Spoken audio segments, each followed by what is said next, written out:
You ever have one of those nights where everything just feels off?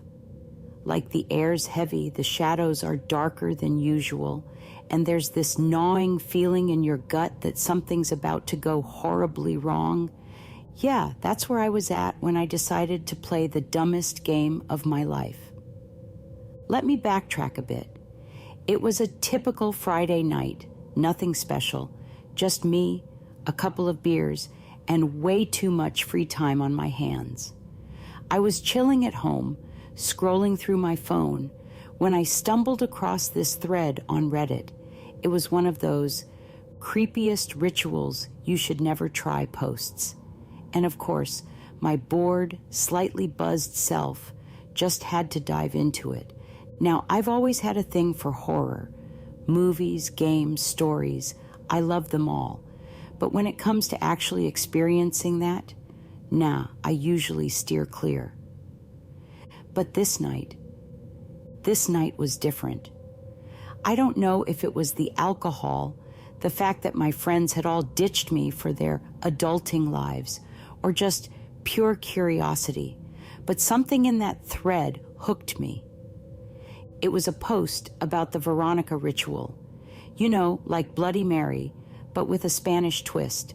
The basic idea is that you stand in front of a mirror in the dark, light a candle, and say, Verónica 3 times. Simple, right? The catch? Supposedly, if you do it right, you'll see Verónica, a ghostly figure who might just reach through the mirror and drag your sorry ass into whatever hell she came from. The thread was full of people swearing they'd done it, seen her, and lived to tell the tale.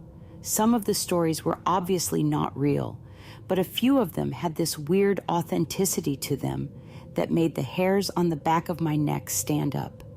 I should have just closed the tab and gone back to watching Netflix. But no, something in me decided tonight was the night I was going to test my limits.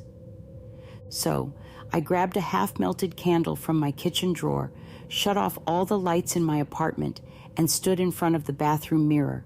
The place was dead silent, except for the hum of the fridge in the other room. I could barely see my reflection in the dark, just this vague outline of my face staring back at me. I lit the candle, and the tiny flame flickered to life, casting just enough light to make the whole scene feel even creepier.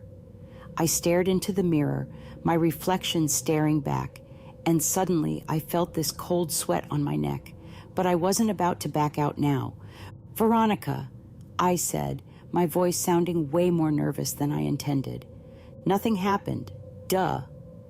Verónica, I repeated, feeling a little foolish, but also a little excited. This was the moment, right? The part where something weird was supposed to happen?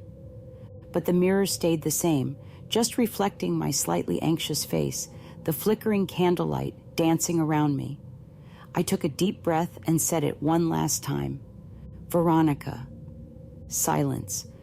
Absolute soul-crushing silence. I let out a breath I didn't realize I was holding and started to laugh. Of course, nothing happened. It was just a stupid urban legend after all. I blew out the candle and reached for the light switch, ready to put this whole thing behind me and get back to my regular, non-haunted life. But then, I saw it. Just as my hand touched the switch, I caught something in the corner of my eye, something in the mirror that wasn't there before. My heart skipped a beat as I turned to face the reflection fully. There, in the background, standing in the darkened hallway behind me, was a figure. At first, I thought my mind was playing tricks on me. The figure was faint, almost like a shadow, but it was definitely there.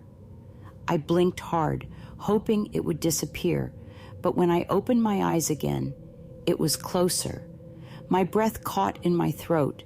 The figure was of a girl, her features obscured by the darkness, but I could make out the long hair, the pale face, and the eyes, those dark, empty eyes, staring straight at me. I wanted to move, to turn around and see if there was actually someone behind me, but I couldn't. It was like I was frozen, trapped in this moment of sheer terror. The girl in the mirror took another step closer, her hand slowly reaching out towards me. My mind screamed at me to run, to do anything but stand there like an idiot. But my body refused to cooperate. Then, just as her hand was about to touch my shoulder, the lights flickered back on. The figure vanished, leaving me alone in the bathroom, gasping for breath like I'd just run a marathon. My reflection was back to normal, just me and my wide, terrified eyes. I didn't sleep that night. Hell, I didn't sleep for days after that. Every time I closed my eyes, I saw her, Verónica, reaching out for me from the darkness. I tried to convince myself it was just a hallucination, a trick of the mind, but deep down I knew better. I'd seen her, and now she was part of my life. A few days later, weird things started happening around my apartment. Small stuff at first, objects moving on their own, cold spots that made the hair on my arms stand up, shadows that seemed to shift when I wasn't looking directly at them. But then things got worse. One night, I woke up to the sound of whispering. It was faint, barely audible, but it was definitely there. I strained my ears, trying to make out the words, but it was like listening to a conversation happening in another room. I couldn't tell what was being said, but I knew it wasn't good. The whispers were angry, almost accusing, and they were getting louder. I jumped out of bed and flipped on the lights, but the whispering didn't stop. It was coming from the bathroom. My heart pounded in my chest as I slowly made my way down the hallway, every step feeling like it was taking me closer to something horrible. The bathroom door was slightly ajar, and the light inside was flickering. I reached out with a trembling hand and pushed the door open. The whispering stopped instantly, replaced by a deafening silence. The bathroom looked normal, but the mirror was covered in condensation, like someone had just taken a hot shower. I wiped it away with my hand, and my reflection stared back at me, wide-eyed and terrified. And then I saw it, her name written in the fog on the glass. Verónica. The letters were shaky, almost childlike, but they were there, clear as day.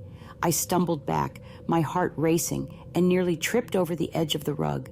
I ran out of the bathroom, slamming the door behind me, and grabbed my phone to call someone, anyone who could help. But who was I going to call? What was I supposed to say? Hey, I think I accidentally summoned a vengeful ghost who's now haunting my apartment. Can you help me out? Yeah, right. I ended up calling my friend Matt. He's into all this paranormal stuff, ghosts, demons, you name it. If anyone would know what to do, it'd be him. Calm down, he said, after I finished my panicked explanation. You're probably just freaking yourself out. It's all in your head. No, Matt, you don't get it, I snapped. This is real. I saw her. I saw her in the mirror, and now she's here. There was a pause on the other end of the line. All right, Matt said finally. I'll come over. But if I'm driving all the way to your place and it turns out you're just sleep deprived or something, you owe me big time. I didn't care. I just needed someone to tell me I wasn't going crazy. Matt showed up about half an hour later, and by then I was a nervous wreck. I checked the bathroom again, and the writing was gone. The mirror was clear, no sign of the fog or the name that had been scrawled across it, but I knew what I'd seen. We sat down in the living room, and I told him everything, how I'd done the ritual, seen Verónica in the mirror, and how things had been getting weirder and weirder since then. Matt listened, nodding occasionally, but I could tell he was skeptical. Look, he said when I finished, I'm not saying you didn't see something, but sometimes our minds can play tricks on us, especially when we're already primed to expect something scary. I'm not imagining this, Matt, I insisted. She's real. He sighed. Okay, let's do this. We'll go back into the bathroom and we'll try the ritual again. If nothing happens, you're coming back to mine and getting a good night's sleep. My stomach dropped at the thought of doing the ritual again, but I didn't see any other option. Maybe if I did it with someone else, it wouldn't be so bad. Maybe we could figure out what was really going on and get rid of her for good. We headed to the bathroom, and as soon as we stepped inside, that feeling of dread hit me again, like someone had just dropped a bucket of ice water over my head. The room was colder than before, the air thick with tension. I hesitated at the doorway, my eyes glued to the mirror. "Come on," Matt said, nudging me forward. "Let's get this over with." I lit the candle again, the flame flickering weakly in the drafty room. We stood side by side in front of the mirror, our reflections barely visible in the dim light. "You ready?" Matt asked. I wasn't, but I nodded anyway. "All right," he said, his voice steady. "On 3, 1, 2, 3, Veronica," we said in unison, our voices low and uncertain. Nothing happened. We exchanged a glance, and Matt raised an eyebrow, a smirk playing on his lips. "See? I told you." "Veronica," we said again, cutting him off. This time I could hear the tremor in my own voice. The room seemed to grow colder, the shadows lengthening around us. I felt a bead of sweat trickle down my spine, despite the chill. "Veronica," we said, for the third time. For a moment, nothing happened, and I almost let out a sigh of relief. But then, the candle flickered and went out, plunging the room into darkness. My heart skipped a beat, and I fumbled for my phone to turn on the flashlight. Before I could find it, the bathroom light flickered on by itself, and I saw her, Veronica, standing behind us in the mirror, just like before.